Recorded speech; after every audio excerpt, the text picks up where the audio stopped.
नमस्कार, मी अनिल उपाध्ये. शिवसिद्ध बातमीपत्रात आपलं स्वागत आहे. पाहूया आजची बातमी.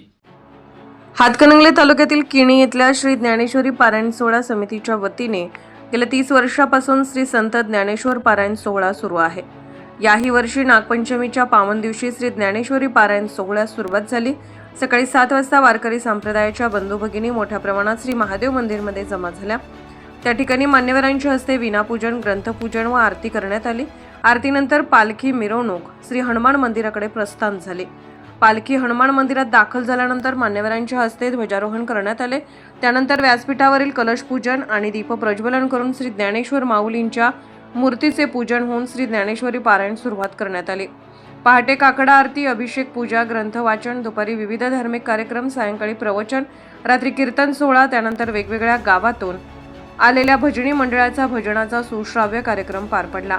त्यानंतर दिंडी सोहळ्याला सुरुवात झाली. वारकरी बंधू शुभ्र पांढरा पेहराव तर महिला वर्ग लाल साडी परिधान करून दिंडीमध्ये सहभागी झाल्या होत्या.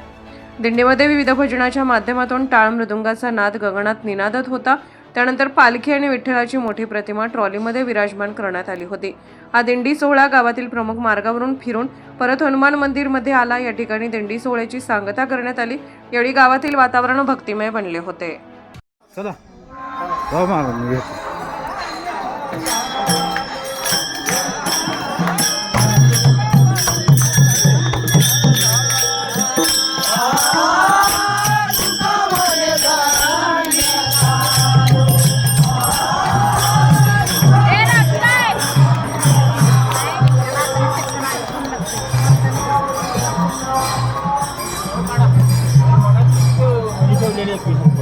बाय.